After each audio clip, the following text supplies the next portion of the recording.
It's MJ. Welcome back to my channel, Teach, Love, Shine. We are on tip number 9. Yes, tip number 9. Oh, I've missed you guys.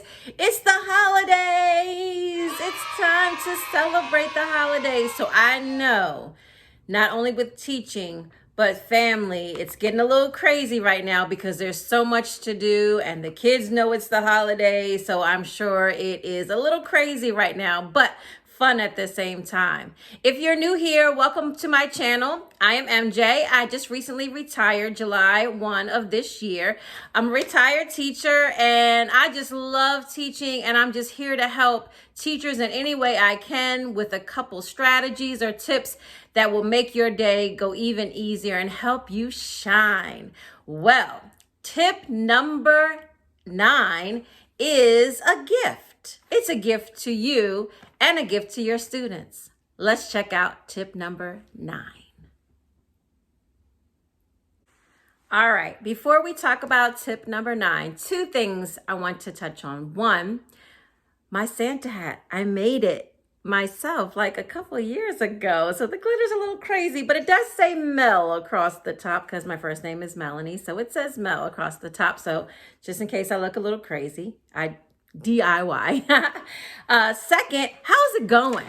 That was the first thing I should have asked. How's it going? It's December. How are your kids doing in the classroom? How are you doing? Are you taking some time out to do some self-care, to do some reflection? Are you hitting your goals in your classroom, your professional, your personal goals? How's it going in the classroom? Is testing out of control? Is it going well? Are the kids turning in their work? Are we reading books? Are we using libraries? What are we doing? Are we okay? Are you okay? Down in the comments, tell me, how's your year going so far? Because it's getting close to the end of this year, not school year, but how's it going right now? So I just wanted to make sure I touch base with you on that. So tip number 9. Well, tip number 9 is my gift to you. So tip number 9 is my gift to you, student-led classrooms. How is that a gift?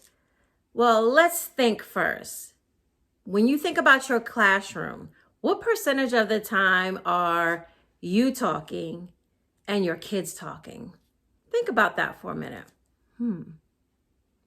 Now, I used to put up a sign around the classroom, just a couple signs that would say, wait.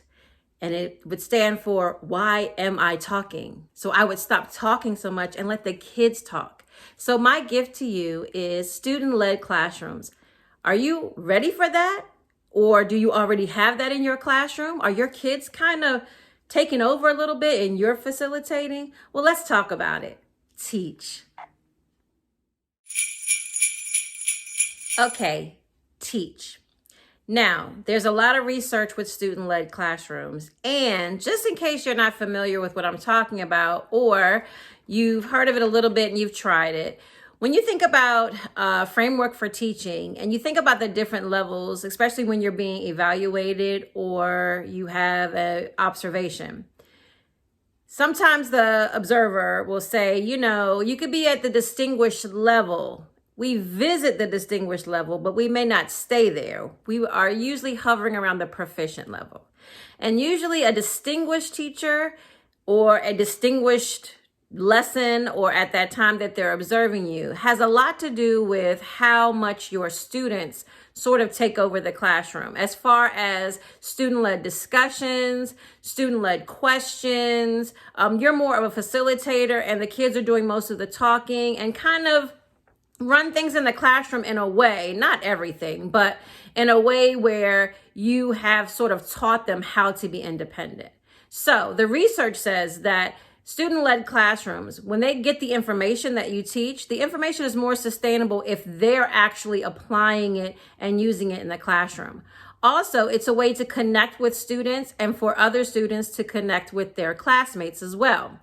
It's also a chance to get them ready for the future, to be these independent learners out here in the world, getting them college and career ready. So we want to make sure that our students know how to learn things for themselves, to get information for themselves, and to have greater responsibility in the classroom, but also beyond when they leave you. So a student-led classroom has very good benefits. So let's talk about some ways that you could turn your classroom into a student-led classroom, or if you already have started, how to increase that student-led participation. Love. Okay, love. Okay, so let's be real. Let's be real. Some of us are still at that level of teaching where it's like, I'm the teacher, I'm teaching the lessons, I teach you, you answer a few questions, you do your assignment, we have an assessment, closure, we're done. Yeah, some of us are still in that mode, but now we're trying to move, well, it's been years since we're trying to move into this student-led idea of students being able to lead the classroom and you are the facilitator, where you're actually walking around and observing discussions, or kids are leading the discussions, or they are taking a skill that you taught and maybe they're teaching the lesson, or working in collaborative groups is always a great idea to get that student-led juice flowing in your classroom. So kids are working together and having discussion, not always feeding them so much information, but letting them figure out a lot of information as well. Now, let's be real. If you have a student-led classroom, most of the time it's not a quiet place. It's gonna be a little noisy, but it's good noise because you can see the wheels turning and the lessons learning. Oh, I rhymed. Oh, okay, must be the holidays. Well, I want you to try to see how you can incorporate some of those things to have a student-led classroom. Now, I said earlier about my little acronym, and we learned this a couple years ago, this WAIT. I would put this around the classroom where I can see it. It wasn't for the kids, it was for me. And sometimes when you're teaching and talking, you can get a little winded and you're talking way too much and it's time for the kids to show you what they know. I saw my sign and I'm like, whoop, okay, let me give the kids a chance. So you might want to put this around the room. So wait, why am I talking? Let the kids talk. Why am I talking? You shouldn't be out of breath or losing your voice or anything like that during the school day. The kids should be the ones that are talking. So you can try that. Shine. So of course, shine. This is where I want you to actually put it in motion. Try a couple things throughout the school day or the school year. Try them in the month of December and see how they work. Number one, try sharing circles. Well, sharing circles are when the kids can actually just share on their own. There is no calling on each person to share. You get one student to start, and then the other kids will chime in or say, piggyback off of what someone else says, or they share theirs. They can comment on each other. And of course, it's not something that you just jump in and do. You have to teach the kids. And by now, they should know how to respect each other, how to be courteous to each other, and how to focus and listen to each other, and to be able to take turns. Because there is no a lot of raising your hand and calling on students. They should be able to jump in and feed off of each other's questions, ideas, and so forth. And this is not high school or just middle school. We're talking elementary school as well. I did this with 5th graders and 2nd graders. If you have everyone sitting in a circle, you give a topic or you give a prompt or you give a thought or something and have them lead that discussion and get ideas that way. And sometimes it brings out things in other kids that you may not know. Also, a good way to start a student-led classroom is to have the students pose questions. As they're reading or as they're working in science or social studies or even math, that they are posing questions, and maybe they put them on Post-its and you put them in the area of the classroom and let a child facilitate these questions, put them out there, have the students answer each other's questions. That's a way to get that facilitator in you to come out where they're the ones posing the questions, answering the questions, leading to other questions and leading to other answers. Because sometimes us just talking, they don't internalize the information. When they're actually speaking it, the students can actually retain and apply this information. Now, the reason it's a gift to you is because it can let you just kind of walk around and observe. You don't have to do all the talking, all the heavy lifting.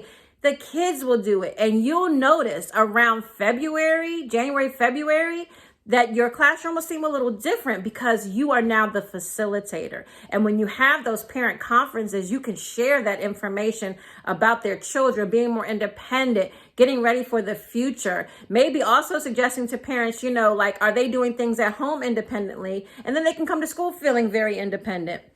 There's always a connection there. So I hope you guys enjoyed tip number 9, student-led classroom. It's not an easy thing to do. It doesn't happen overnight. It takes practice, but the payoff is so good at the end. Well, I know you're out holiday shopping, getting things ready for the holidays at home, at school. Maybe you guys are celebrating at school as well, coming up very, very soon.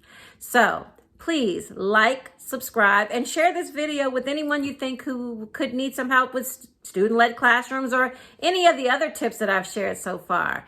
I appreciate you all so much. I appreciate all my new subscribers, all of my old subscribers, and those that are tuning in. Please leave a comment below to let me know how your school year is going. Just let me know something good. I just want to know. Well, happy holidays to everyone. Although I will see you again before the new year. But enjoy all of the festivities that are happening now in the month of December. You guys, we need you. We need you, teachers. We love you. Thank you for all you do. We'll see you soon.